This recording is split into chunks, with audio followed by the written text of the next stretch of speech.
Malam Satu Suro, malam wayangan. Tadi kan katanya Kak Ai sendiri kurang terlalu suka dengan pantai gitu ya. Terus kalau boleh tahu nih, wisata alam apa sih yang Kak Ai suka sebenarnya? Sebenarnya kalau wisata alam, aku lebih suka ke gunung. Kenapa gitu Kak? Adem, AC alami kan. Biar kalau kita beraktivitas gak gosong-gosong banget gitu Oh, maksudnya iya. kan. Iup masih teduh. Kalau di pantai itu sebenarnya juga adem loh Kak. Tapi suka kelilipan. Oh, karena pasir ya. Iya. Ademnya kalau nyewa itu dong, nyewa rumah-rumahan itu. Iya, nyewa gazebo ya. Ya, nyewa Yang gazebo pas itu. duduknya sepi, nanti pas mau berdiri tiba-tiba ada yang nagih 10.000 Kak. Iya, itu bener. Itu tahu banget ya ampun, sering anak Aku pantai ya. sering tertagih. Oh, sering tertagih. Oh. Tertagih secara tiba-tiba. Aku jarang ke pantai makanya. Kalau Kak Ai sendiri udah pernah mendaki gunung, lewati lembah, udah udah pernah. udah pernah mendaki aku. Gunung apa aja Kak? Bukan sombong nih ya. Ya gitu. Enggak. Untuk gunung pertama aku mendaki di Sindoro. Itu gunung pertamaku. Untuk gunung keduaku itu aku mendaki Prau, terus Merbabu, terus Lawu, terus balik lagi Prau lagi. Sebelumnya aku pernah ke Kembang, itu yang di Wonosobo, itu Kembang, terus balik lagi kemarin ke Prau di Banyak Wonosobo. juga ya ternyata. Lumayan kan udah bilang tadi bukannya sombong nih gitu. Nggak boleh sombong. Nggak Kak. boleh sombong Nggak ya, boleh. benar. Kan Kak Ai ini bisa dibilang anak gunung banget Wah, gitu ya. enggak Anak dong. gunung. Kalau misalkan naik gunung nih, kan akhir-akhir ini tuh banyak bencana kayak erupsi gunung, gunung meletus gitu. Kayak cemas nggak sih kalau misalkan mau naik gunung terus nanti tiba-tiba di atas ada apa gitu?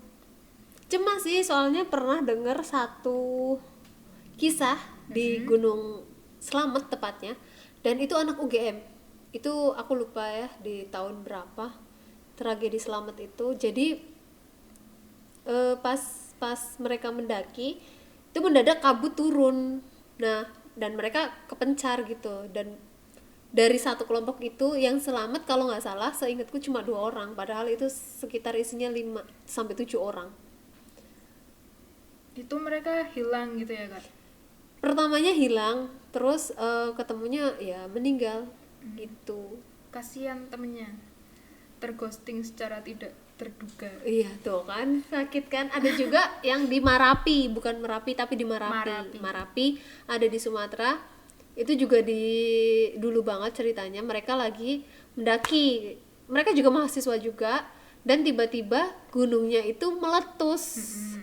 Nah, dari situ banyak orang yang jadi korban di situ.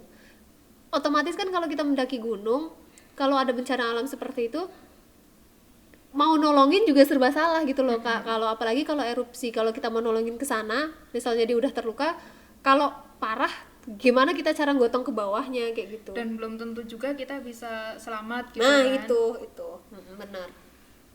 Tapi ini aku penasaran nih ya, kan aku belum pernah naik gunung ya, Iya, dan iya. kayaknya nggak bakal pernah naik gunung. Kenapa sih? Capek. Iya betul.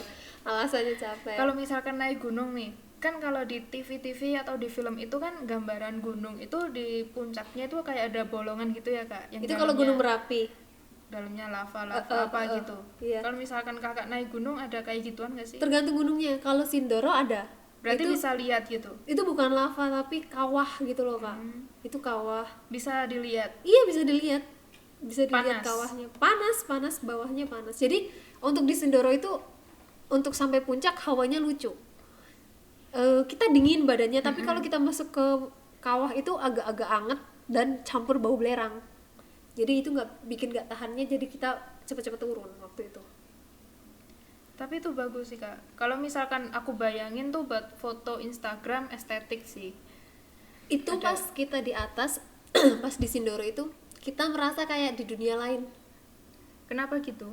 Karena gersang banget Kak, gersang, dan pohon-pohonnya tuh cuman tinggal batang tanpa ada daun-daunnya. Iya, jadi kayak kita di tempat lain, kayak waktu itu aku merasa aku di planet Mars. Jadi kayak gersang banget gitu maksudnya, tanpa ada kehidupan kecuali kita pendaki gitu. di atas. Kalau misal sering dengar-dengar di YouTube gitu kan Kak, pengalaman-pengalaman dari pendaki sering bilang ada yang namanya pasar goib. Nah, Iya. itu boleh diceritain nggak pasar goib itu apa sih?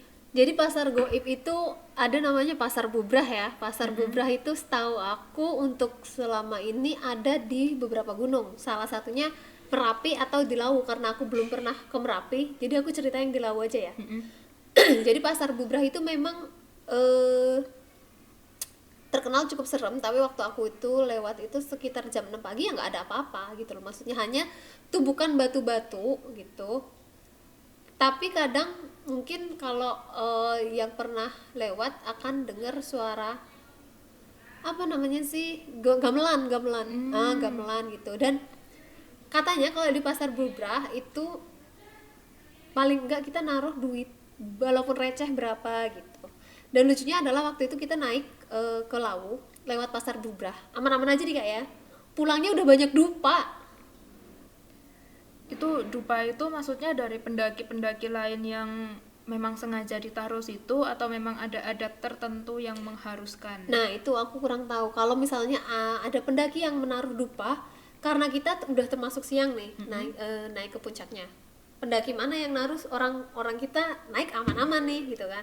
Tapi turun kok udah banyak dupa gitu. Atau mungkin bisa jadi itu masyarakat setempat yang memang sengaja ke atas untuk sekedar naruh dupa gitu, karena kebanyakan masyarakat kan juga masih percaya dengan adat istiadat yang menaruh dupanya itu tadi.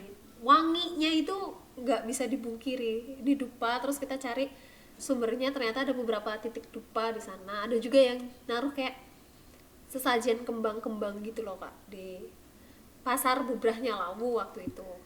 Kalau misal di pasar itu, pasar goib itu kita bisa belanja beneran gitu nggak sih Kak? Soalnya kan ada di beberapa YouTuber itu bilang kalau misalkan mereka kayak lihat penjual, misalkan penjual tisu atau apa gitu, mereka beli cuman pas sampai di atas itu ternyata bukan tisu tapi daun. Kalau aku sendiri nggak mengalami, alhamdulillah aman-aman aja waktu itu. Tapi setahu aku namanya pasar goib ya kita nggak bisa beli gitu, hanya lewat aja gitu. Apalagi kan waktu itu aku lewatnya pagi jam 6 gitu. Dan memang dari dari petugas Lawunya sendiri bilang kalau sudah memasuki malam, untuk sebelum sampai pasar bubrah mendingan ngecamp di sebelum pasar bubrah.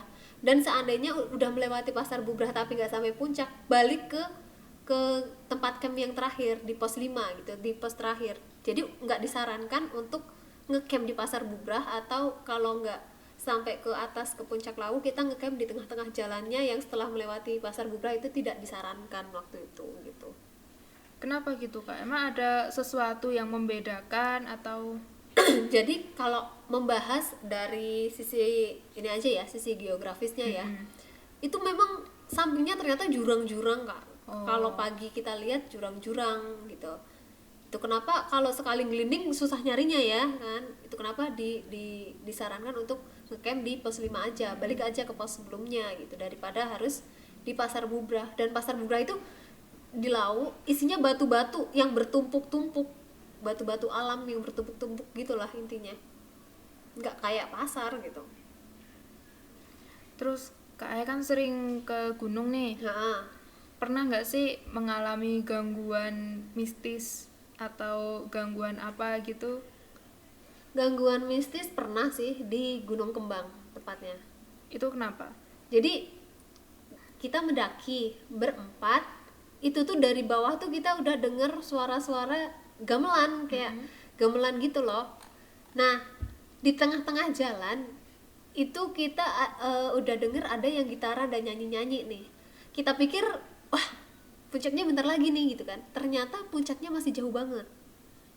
Dan lucunya lagi adalah puncaknya kan kecil, untuk Gunung Kembang cuma bisa muat 20 sampai 40 tenda lah. Di situ kita cuma satu-satunya tenda, karena kita naiknya Minggu ke Senin. Sedangkan biasanya orang naik dari Sabtu ke Minggu. Ya benar. Nah, kita udah kelilingin puncak yang kecil itu, nggak ada orang, cuma kita. Tapi bangun-bangun di samping tenda kita ada orang. Terus